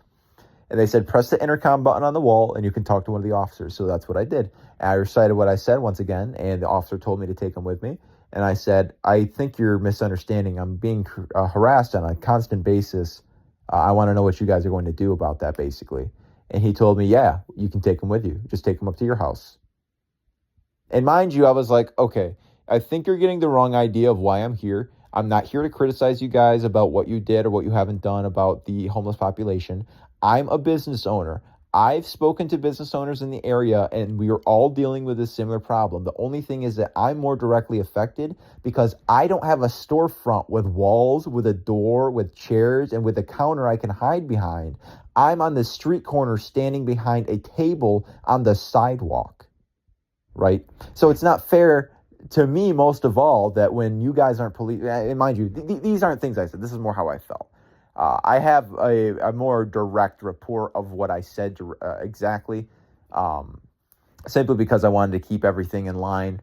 But this was my ambition. was that I was going to tell him this information, that I'm the person being directly affected by this the most, and so something needs to be done. So what I had relented was not actually what I had said to him, at least. I said this to a different officer. So forgive me for mincing this. I'm doing the best I can with just trying to keep things straight for you guys as much as it matters. But so I had said to this officer, I'm a business owner getting harassed on a daily basis. And after the second time of him telling me, you could just take him with you, I said, I think you're misinterpreting what I'm here for. I said, is there anybody else I can speak to? I had to pull can I speak to a supervisor? He's like, oh, yeah, 1 second. And, I was like, great, okay, he's going to help me out here, or maybe he's going to just grab somebody else. We can get this ball rolling.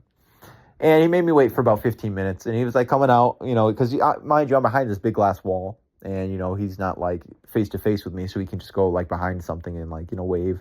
Be like, okay, yeah, see ya. So he did that a couple of times. He looked in one room, looked in another room, looked back to me, waved, put his head down, went to a different room, came back out, waved at me again, like, okay, yeah, see ya, bye, have a good day. And then, went back to like somewhere else. So I just took off my hat that said, Vibes Rolled Ice Cream on it, and put my hands behind my back and just kind of stood there. Not because I felt like I was getting arrested, but just because I thought, I would just stand there and be, very stolid and unmoving, unwavering in my advent to speak to somebody I needed to speak to.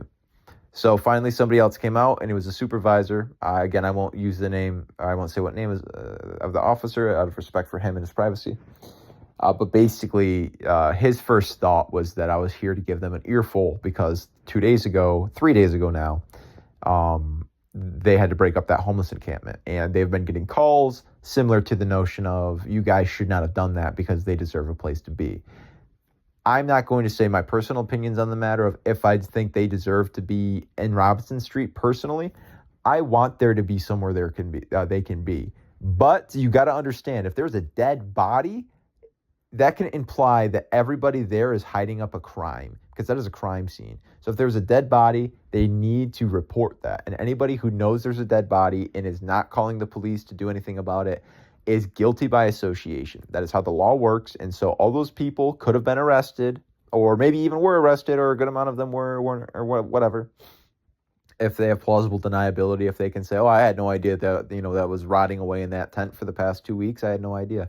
There's plausible deniability within like, oh, it didn't smell like anything, or I didn't see it, or they're hiding it, or these people never said anything about it. But then if it's like, okay, how about this carcass has been in the middle of your encampment for the past like 3 days that everybody has seen, obviously, that's different. I can't say with specifics, so there's no reason for me to speculate. But what I do know is they were getting a lot of calls on behalf of the homeless population saying they deserve to have a space to be. And personally, I do agree that they deserve a space to be, but not when it impedes business and not when it's, housing a dead body. I think that's a pretty easy stance to take.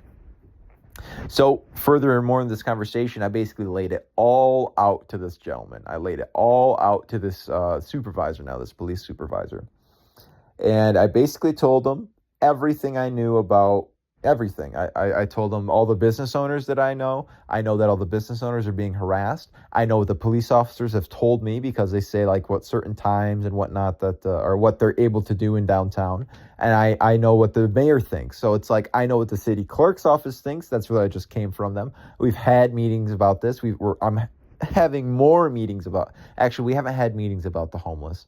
We've had meetings with the city clerk's office as the street vendors together, and that came up, but that was not a prevalent topic in our meeting, and that was not the purpose of the meeting as well. Just to be clear, just to be as transparent as possible, that's how things had gone. We had not specifically sat down and had a meeting with the city clerk's office strictly about the homeless population and about the harassment they sometimes offend us with, I should say. So a little bit more about what has happened to me from the homeless. So mind you, unfortunately, there's a great homeless population. There's a lot of people that are homeless in our area. But I do personally know a lot of them because it's the Ice Cream Man, and being where I am on the corner, that's kind of where they congregate, over by like the tree area, and kind of where I set up, unfortunately, is where they congregate. But I pay for the city, or I pay the city for my spot every year. So I think I deserve to have that spot not overrun by people that shouldn't be there, or that are overwhelming my area and discouraging customers from spending money with me. So I think that's fair. I think these are all fair but I haven't ever had that conversation. I I have had that conversation. I have not had a meeting strictly with the city yet. That's what I did yesterday. I went down and I set up that meeting with a councilman. Hopefully something becomes of that. Basically, what's happened with me so far in the past. This year, there was one day where there was 3 separate people I had to call the police on. And I, not one single time, I finally, at the end of the night, I saw the cops because I had to blow my whistle. And that's why I carry a whistle now if things happen to me. Because back in 2020, when I first started, when I was just a 20-year-old kid, I actually got jumped while I was working. I got attacked. So this is hilarious to think that I'm speaking on this when this is the same channel that in 2020 we started this podcast. So then only a couple months later, in 2020, that same year, I got jumped while I was working. I got jumped by 3 people. One of them was a girl.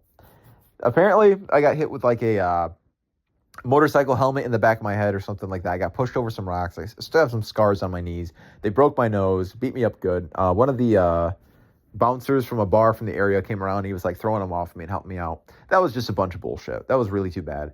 But long story short, they didn't end up doing anything about that. The officers, the detectives in the area, they didn't follow through like they were supposed to, and nothing ended up happening. They made no arrests, right? So that was terrible.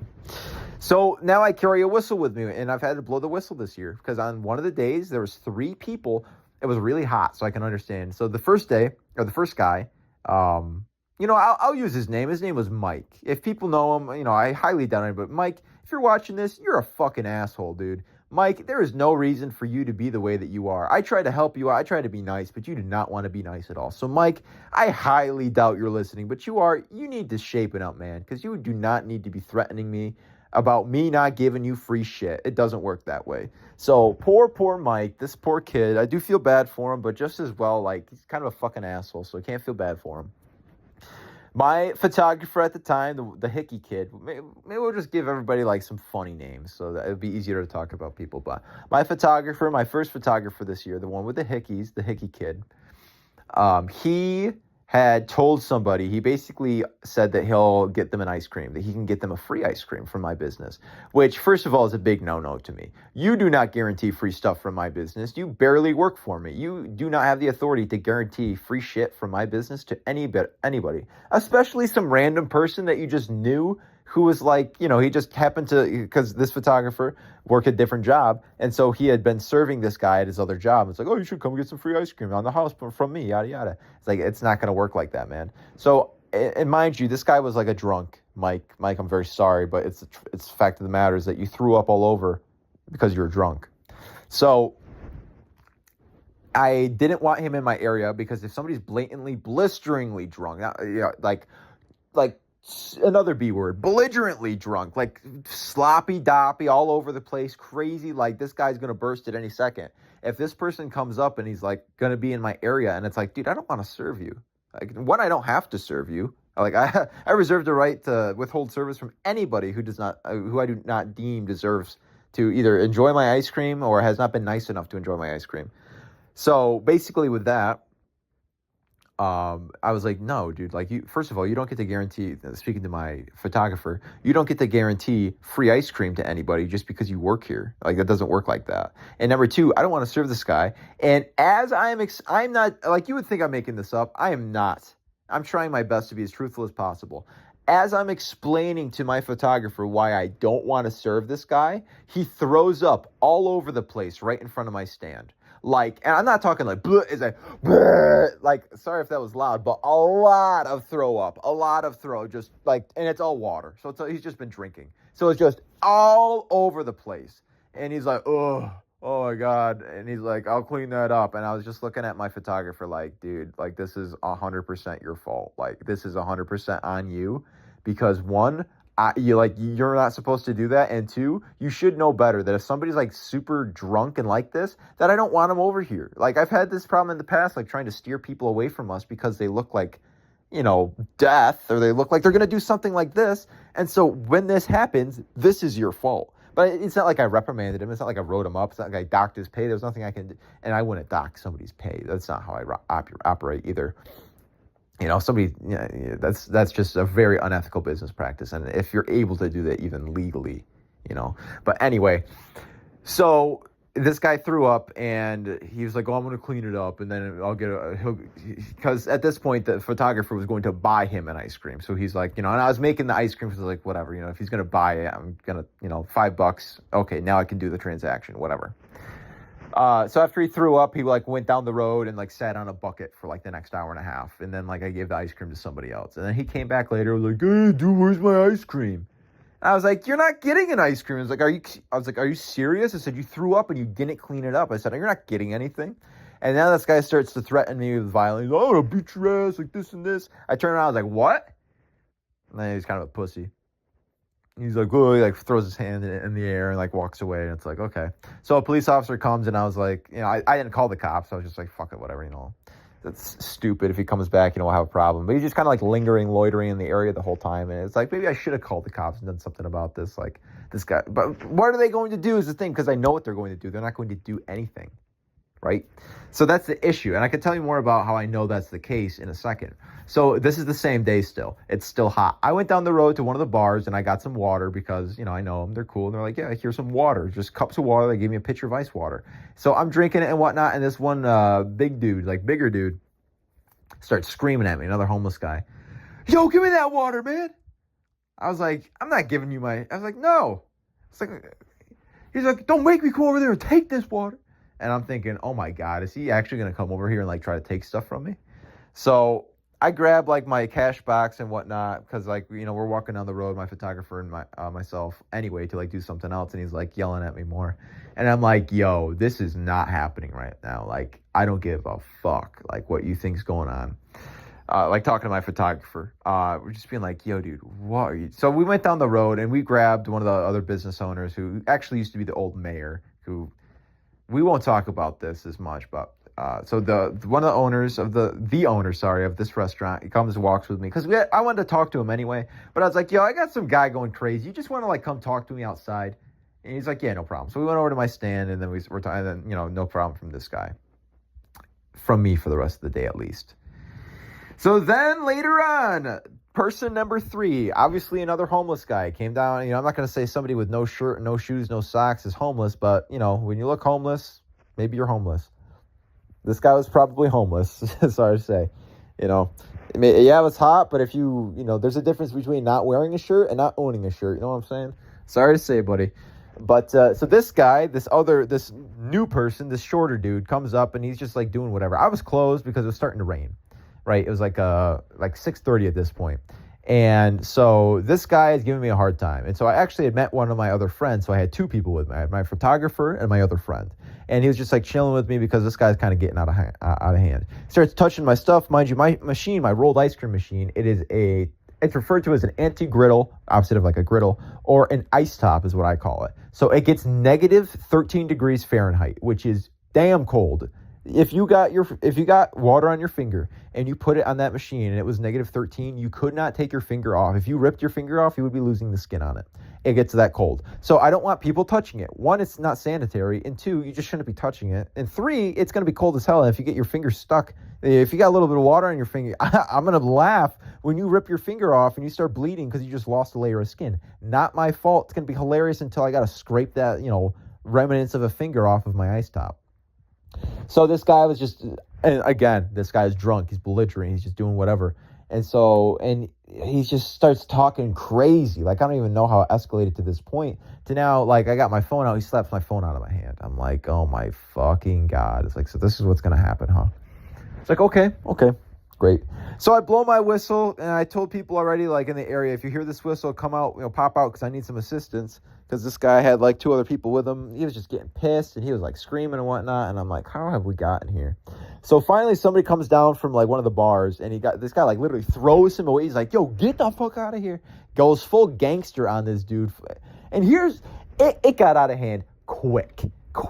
So this guy, I'm just saying this guy. So the person who slapped my phone out of my hand, the homeless man number 3 who's accosting me for the day, right?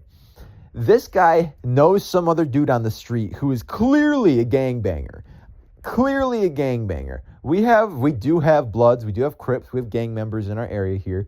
This guy was 100% certified gangbanger. You can just, I'm not going to describe it because I don't need people to say I'm stereotyping people, but the way this guy was walking, the way he was holding certain parts of it, I'm just going to say it was very clear this guy had a gun, and this guy knew the guy that was giving me a hard time. And especially when he pulled up, he said something like, who's the person giving you a problem? And I was like, great. So now we got one more person in on this. And so the person, my friend, I should say, the person who came down the road from one of the businesses, from the bar, and threw this guy away from me, like got him away from my stand, but he's still right there, obviously. He goes, oh, I'm the person, me, I'm right here. I'm the guy, right here. You got a problem with me right here. And I'm going, this is going crazy. This is getting out of hand like crazy. So I had my photographer call the cops like a half hour ago at this point. So finally the cops come. When things are really getting out of hand, it's just like, jeez, wow. So the guy that tried to steal my water earlier in the day, he starts getting in he's lingering around still, mind you. He didn't get handled with yet. He starts getting in a fight with this one homeless dude's wife. His wife. He starts like doing some shit. He starts trying to get in a fight with the homeless dude's wife. And then the homeless dude pulls a knife on him because, technically that is self-defense. You can do that. If, because this is a big dude, and this is a small, I'm not going to say she's like frail, but it's a woman. It's a smaller woman. This is a big dude. So that's just unfair, especially if my girl's getting, literally like almost getting beat up by this dude and, things are going on.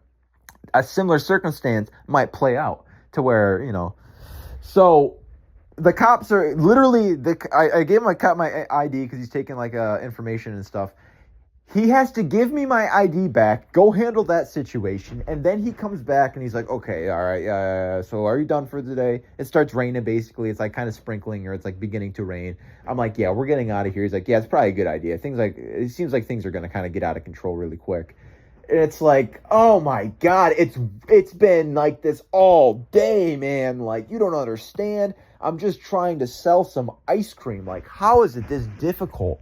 Why do I have people trying to rob me, trying to beat me up, and then just giving me a hard time, calling in people from the street that are like, and all of a sudden we got like a whole ordeal for what? For what? What was the point that instigated all of it? Right? What happened? It was hot that day. That's what. It was the hottest day of the year. So it's like, are you kidding me? I should be doing the best as an ice cream man, as a business owner. That should be one of my best days, is the hottest day of the year. Not one of my worst days because I had to call the cops on 3 different people. That's so unfair to me. And so I told this cop, I told this police officer, the supervisor yesterday when I was speaking to him, I told him about this. And I was like, I am the smallest small business owner in downtown. I use this exact language. I am the smallest small business owner in downtown. I said, the reason I'm here today and you're talking to the smallest small business owner in downtown, an ice cream man who serves and stands behind his table and equipment on a street corner, is because the other 30 business owners that told me to come down here couldn't or didn't want to make it. That's the reality of the situation.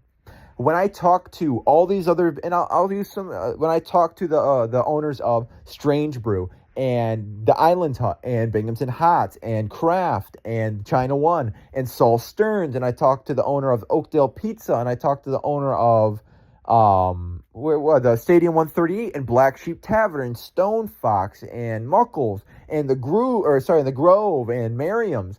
These are all the business owners that I speak to and all say the same tired damn thing.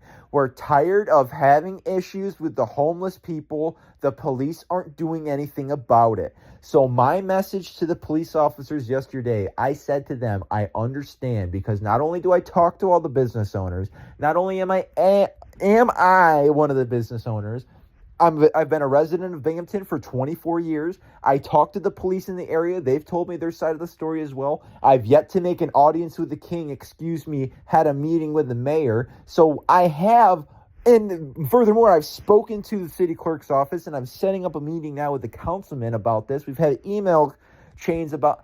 I'm well educated on this topic. I am very, very well educated on this topic, especially through the Rotary Club and seeing what we have to do as humanitarians to try to alleviate the symptoms of homelessness in our area. I am very well educated when it comes to our specific homeless issue in Binghamton, New York. And so when they try to tell me how things are or how they are not, they don't have a damn leg to stand on anymore. And it infuriates me to such a degree to know that I know what we can do, but they're just not doing it. So what I said to this police supervisor, I asked him, I said, what we need to do, what I want, bottom line, you guys need more money, more resources to hire more faculty, to do more training so that you can properly police downtown Binghamton. Said, that's what I want for you. I want you to have more resources and then to go do something about the homeless issue. I said, because that's where the issue lies. I've been told by police that they don't have enough funding for retraining or for the proper training, or that they don't have enough faculty. Well, he told me about their CRT. I wish I could remember the exact acronym, what that is, but the CRT group, which are basically the foot soldiers that do their own policing, that should walk around, and he said they generate their own calls, meaning if they see something, they are the people that are supposed to be handling it. I said, okay, why aren't they in Binghamton? Why aren't they in downtown? He said, well, they're in other areas, or, well, yeah, I suppose they should be in Binghamton. Yeah, they're in other areas. But that's the issue. He says that they need an extra 20 faculty members just to meet the amount of demand they have to handle these issues. But I said, okay, I'm an ice cream man, and I've said this to police officers in the past. I said, should I be the person that has to become an officer? I said, how often should you, as a police officer, be serving ice cream? Never. Okay, how often should I, as an ice cream man, be doing your job? Never. Correct. So we have an understanding that we both should never be doing each other's jobs. And that's very, very easy to say, but to actually have to not do my job and become something different because I have to stop selling ice cream, it's not fair to me, and there's something we can do about it. So I'm to the point now where it's, okay, yeah, we can criticize these people. We can understand, there's been some type of faulty process where I call the police station, they don't do anything about it. An hour and a half later, something finally becomes of it, and the police officer that speaks to me, I see on the street, has no idea that I called about it. That's the problem. And that's a separate instance as well. I'll give you one more example. So there was a time where there was this guy, and he is known around the area. He's been in Binghamton for years and years. And I actually went to the emergency room one time, and he was in there. Again, we're not going to use it. I don't know his real name. There was a name people call him. I don't think that's true. And maybe it's derogatory, so I'm not going to call him this name. But this individual, this same person, say he's like 56. Let's just say he's like this 56-year-old dude. He was in the ER at the same time that I was because he had drank rubbing alcohol. So this guy is like a super, like, belligerent drunk, like super messed up guy. And he was obviously passed out, hungover, drunk or whatever. And he was sleeping on the rocks by where I set up my business. And like I said, I pay for my spot. I spend money on my spot, which entitles me to set up there and serve and not be obstructed by people in the way. And if I say, hey, you need to leave, I rent this location, I have the authority to do that. Technically, it's an establishment of business that I pay money for, so I have that right. So I waited until I was 100% set up before I woke this guy up. I gave this guy the courtesy, the charity of my heart to not say, yo, I'm setting up, get out of here. I waited until I was 100% ready to accept customers and start making ice cream for people, having kids come around, having younger kids, having college-age girls or whatever, people that could feel uncomfortable if there was a sleeping homeless dude in the back, literally like a couple feet from my stand, that would dissuade them from wanting to stop and spend money from me. That's the reality of the situation. So it was necessary for me to get this guy out of there. This is what I did. I didn't want to call the cops because I didn't want the cops to come down and give this guy a hard time just because he was drunk, sleeping, whatever. I was trying to do a nicer thing than just being like, yo, get this guy the fuck out of here. All right. So I had one of my friends tap him on the leg and then just leave. His name was Jeffrey. His name was Jeff. My name is Jeff. His name is Jeff. So I was like, hey, man, good to see you today. I said, I'll give you a free ice cream if you can help me with this. I was like, I'm serious, man, truly. I was like, can you just wake this guy up, like tap him on the leg or something, and then like before you leave? And he's like, yeah, I got you, man. So he did that for me, and that was really nice. And I did end up giving this guy a free ice cream because of it. So the guy woke up, and I was like, hey, sir, I'm sorry to bother you, but I do got to let you know. I let you sleep the whole time before you woke up. But, this is an establishment of business. I do need you to leave. He had garbage all over the place too. Like all over the place. Like just like bags of junk and just like, food, garbage, just all this junk, just a bunch of stuff. So it was a huge mess as well. And I ended up having to like clean this up. I don't think I did, but I think some of it I did. Anyway, so he woke up and immediately was like angry at me. So I was like, hey man, you gotta leave. And he started like swearing at me and whatnot. And I'm like, okay, great. This is how it's gonna go. I had my other photographer, my newer photographer, who now doesn't work for me. And this guy had actually done security in the past, so this was kind of convenient for me. So it was me and him, me and my other photographer, who was maybe like 1.5 feet shorter than me, mind you. I'm 6'1". Or like 6'1" and like something or whatever. I got measured yesterday, so yeah, I'm like 6'1". Or I'm 6'1", almost 6'2", I guess. I'm 6'1", guys. So cool, so hot. So my photographer was maybe like 5 something, sure. And so this homeless dude steps to me. He stands up. He like takes a step towards me, like gets up in my face. So I take a step towards him. I'm like, yo, man, the fuck's up, basically. So at this moment, I'm pissed because I tried to do the right thing, and this guy's now trying to fight me. I was like, yo, fuck your shit. Get your shit the fuck out of here. I was like, I wasn't like kicking his stuff out of the way and whatnot, but I was like, yo, get your shit the fuck out of here. And whatnot. And, he backed down. He got away from me, and he like crossed the street, and he just starts like yelling and screaming the whole time, like running around, whatnot. I'm worried about him now. He's gonna like come back over here. Somebody gives him like some. He goes and finds like a shot of alcohol. He'd be right back to where he needs to be. He'll come right back over and like give me a hard time or obstruct business again or something. So I'm like, okay, great. This guy like threatens me. He's gonna fight me or something. He's obviously drunk. He's littered all over the place. He's being disorderly. I was like, okay, I'm going to call the cops on him. This is the right thing to do at this point. So I call the cops, and it's an hour and a half later. Yep, just like I said, an hour and a half later, this cop shows up. And I'm like, hey, are you the one, are you responding to the call? And he's like, oh, what call? I was like, I called the station. I said, I didn't call 911. I did what you told me. There's a specific number. I called the station like you told me to, because that would be more convenient to not have to like send a like 911 like an operator to a 911 operator and have them then go to you guys. Just call the station directly, let them know what's happening. They can evaluate the situation, send somebody out here. I told them I have this guy, a really drunk guy. He's being disorderly. He's he's threatening me with violence, trying to get in my face. I'm a business owner. He's trying to like he's in the way of my business. He's stopping me from doing whatever. And the guy had no idea that I called at all. And he was not responding to a call. He just happened to be around. I was like, oh, great. I'm so happy that this officer just happened to be around. How convenient for me that he was just loitering around. He was just walking around, enjoying the day, and oh, great. Oh, some work to do. Oh, scurry on this way. He had no idea. So it's like, okay, sure. Maybe that's a good thing that he just showed up out of nowhere. An hour and a half later, though. So I can't imagine what they'd have done if there was actually a response. So when I spoke to the police officer yesterday and I said this to him, he's like, oh, well, yeah, they dropped the ball somewhere. And that's the problem, is that you told me what to do. I did the correct things. This is how I was supposed to be monitoring the situation. This is a solution that was supposed to come out of it when we're addressing the homeless issue. I did the right thing, and you guys dropped the ball. So what am I left to do basically at this point? And that's the issue, is that I feel helpless as a business owner that they're going to do anything about it. And I'm not the type of person that enjoys feeling helpless. Did I say homeless the first time? I'm not the person that likes feeling helpless. So I will do something about it. And yesterday, when I went into the city clerk's office, the first thing I did, the lady that was there said, "You're John, right?" I didn't remember her name. I said, "Yeah, I am John."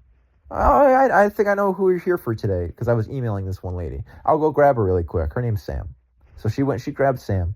So Sam, if you're listening from the city clerk's office, thank you for your help and your appreciation of me Because yesterday she had said, thank you, John, for doing this, basically for wanting to meet with our city councilman and for wanting to further this issue and actually do something about it.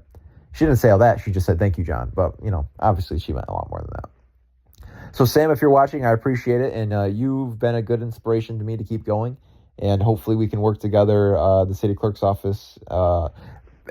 I had said everything that I had said to the police officer, the supervisor I did yesterday. And at the end of it, he had said, thank you for your time. Thank you for doing this. And thank you for bringing this to our attention. We know there's an issue. We're glad that there's other people that are willing to work on this with us.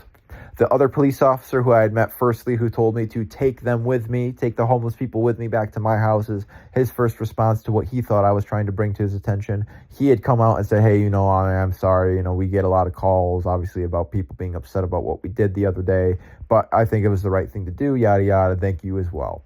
So I want to say that I'm on the side of the police when it comes to this issue. I could also say I'm on the side of the homeless population that are not disorderly, because my issue is this. I know if there's going to be more policing, it's going to be more direct policing towards this homeless population, meaning that there's a greater chance for injustice to occur.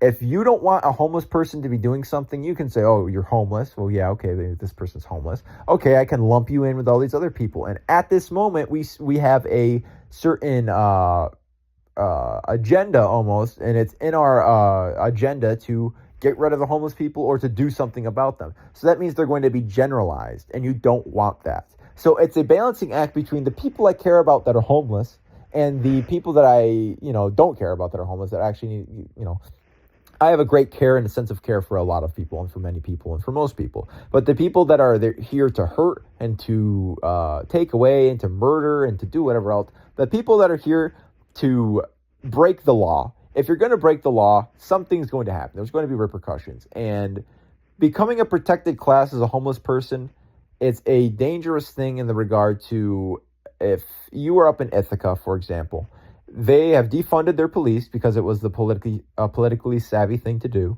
And this is, again, this isn't my personal political opinion. This is just the fact of the matter. They've defunded their police because it's a very, very liberal town, and it was a political savvy thing to do at the time. So now they have less police resources to police crime and to properly address their homeless issue. So now they're emboldening their homeless population to where they can do more of whatever they want. And that's dissuading other people, myself included, from doing business in Ithaca or wanting to expand in certain parts of Ithaca, because I'm worried that I'm going to be suffering worse than I am now from their homeless population.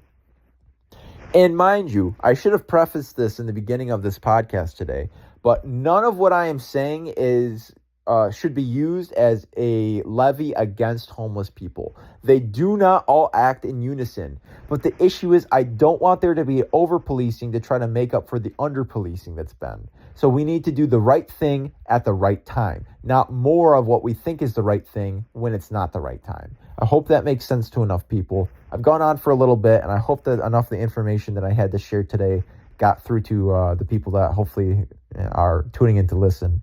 I can't imagine a lot of people are going to make it to the end, but if you do, type lasagna squares are better than lasagna circles. If anybody in the comments types that, I'm going to like the comment just so you can feel like you're part of the community as well, right? Why not? I've gone on for maybe about 2 hours now. This is the first time I've done a podcast in a very long time, but it feels good to get back out here.